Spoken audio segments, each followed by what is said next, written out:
Assalamualaikum warahmatullahi wabarakatuh. Secara sadar atau tidak sadar, kita telah salah menganggap bahwa otak kita bekerja layaknya komputer. Sekali kita menempelkan sesuatu di sana, maka kita akan menganggap hal tersebut sudah berada di sana dan akan berada di sana untuk selamanya. Contohnya, ketika Anda membaca buku-buku, Anda akan beranggapan seolah Anda telah mengetahui sesuatu. Tapi setelah beberapa saat kemudian, ketika Anda diminta untuk menjelaskan apa saja yang telah Anda pelajari dalam buku tersebut, akan tetapi Anda tidak bisa menjelaskannya kembali, ataupun Anda kesulitan untuk mencari kata-kata yang tepat, padahal mungkin tidak lama Anda membacanya. Pernahkah Anda mengalaminya? Itulah yang dinamakan ilusi ingatan.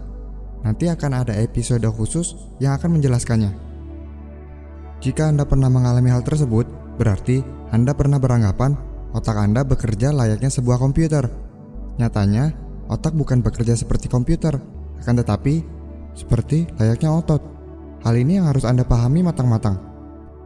Analoginya seperti ini. Apakah dengan memaksa push up 1000 kali akan langsung membentuk badan Anda seperti binaragawan? Tentu tidak. Apakah dengan makan sepenuh mungkin akan membuat badan Anda langsung menjadi gendut? Pasti tidak akan seperti itu. Begitu pula dengan otak. Jika kita paksa otak untuk mengingat, itu tidak akan berjalan efektif dengan otak kita. Ini dikenal dengan istilah cramming.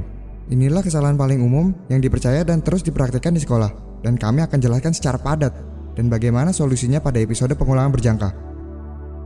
Kita semua tahu bukan bahwa tidak ada bayi yang lahir dengan otot langsung seperti binaragawan.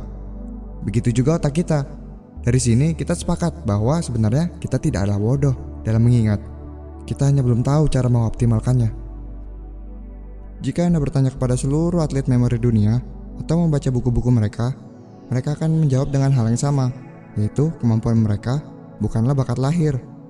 Begitu pula jika Anda bertanya kepada Dr. Zakir Naik, Ustadz Hadi Hidayat, dan para penghafal Al-Quran yang lainnya. Kekuatan ingatan mereka bukanlah sebuah keajaiban. Mereka semua melatihnya dan kita semua bisa melakukannya.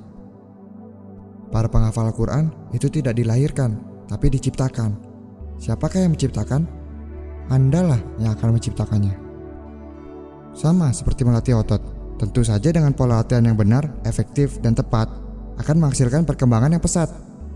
Lantas, bagaimana latihan menghafal yang benar, efektif, dan mudah? Sebelum itu, saya akan menjelaskan tentang cara berpikir prinsip dasar. Mengapa dari episode pertama, saya banyak sekali mengutarakan pertanyaan-pertanyaan. Hal tersebut bukan bertujuan untuk membuat Anda penasaran, tapi itu adalah bagian dari sistem berpikir prinsip dasar. Sistem ini adalah kebiasaan dari orang-orang yang cerdas, berpengetahuan, dan sukses. Silahkan sebutkan seluruh orang-orang cerdas dan sukses dalam bidang apapun yang Anda tahu. Pasti mereka menggunakannya, dan Anda harus juga menggunakannya. Sistem berpikir prinsip dasar yaitu mempertanyakan terus-menerus suatu masalah hingga ke lapisan paling bawah, fakta dasar. Dengan apa, bagaimana, mengapa. Karena kecerdasan, pengetahuan, inovasi, dan seluruh perkembangan pasti diawali dengan pertanyaan dan rasa keingintahuan. Ketika tidak ada pertanyaan atau rasa keingintahuan, disitulah pengetahuan dan inovasi berhenti. Biasanya dengan kalimat, memang dari dulunya begitu. Analoginya seperti ini. Untuk menyusun buku yang bagus, apa yang kita perlukan? Kita memerlukan paragraf yang bagus. Untuk menyusun paragraf yang bagus, kita membutuhkan kalimat yang bagus. Dan kalimat yang bagus tersusun dari kata-kata, dan kata-kata tersusun dari huruf. Nah, ini adalah fakta prinsip dasar. Prinsip hanya ada sedikit, tapi metode ada banyak sekali.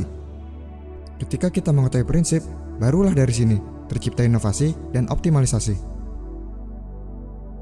Gini, dari zaman dahulu, listrik, gelombang elektromagnetik, pasir silikon dalam microchip sudah ada di bumi ini. Tapi, hanya ketika manusia mengetahui prinsip dasarnya, barulah hal tersebut bisa dimanfaatkan dan jauh melesat tercipta inovasi-inovasi menjadi komputer, internet, mobil, pesawat. Nah, prinsip dasar ini harus kita pegang dulu. Jangan hanya fokus pada metode tanpa mau mengetahui prinsip-prinsip dasar. Karena ketika metode tersebut tidak berhasil untuk Anda bisa menyerah. Tapi jika Anda mengetahui prinsip dasarnya, Anda akan jauh bisa mengoptimalkan dan berinovasi dari metode yang ada. Konkretnya seperti ini. Kenapa saya ingin belajar? Karena saya ingin menjadi cerdas. Kenapa saya ingin menjadi cerdas? Karena saya ingin bisa bermanfaat. Kenapa ingin bisa bermanfaat? agar bisa menjadi kaya. Lalu apa jika menjadi kaya? Agar bisa memberikan manfaat jauh lebih banyak lagi. Kenapa ingin memberikan manfaat sebanyak mungkin?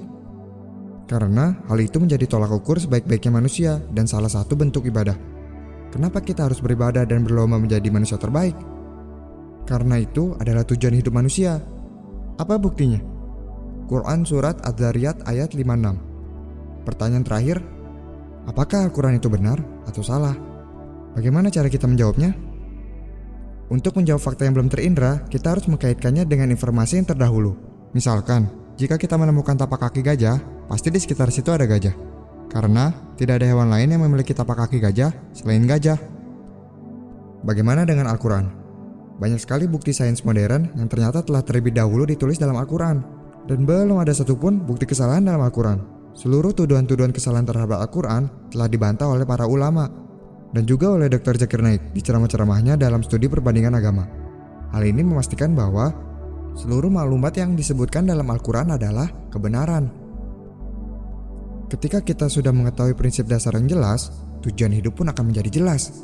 Tinggal metodenya saja kita optimalkan. Kita review sedikit. Berpikir prinsip dasar sudah kita lakukan. Di episode pertama, kita sama-sama memiliki pertanyaan, bagaimana mereka bisa memiliki ingatan yang sangat luar biasa. Seluruh kitab suci berserta nomor ayatnya. Apa bedanya mereka dengan kita? Dan mempertanyakan semiliar alasan lain yang Anda miliki. Pertanyaan-pertanyaan ini adalah bentuk dari sistem berpikir prinsip dasar. Kembali lagi ke pertanyaan, lantas bagaimana latihan menghafal yang benar, efektif, dan mudah? Ada 7 topik pembahasan, dan setiap topik ada 3 subtopik. Yang pertama adalah istana pikiran, yang terdiri dari imajinasi, asosiasi, dan lokasi. Dan pada topik kelima, kita akan menjawab pertanyaan, kenapa sih kita harus mengingat?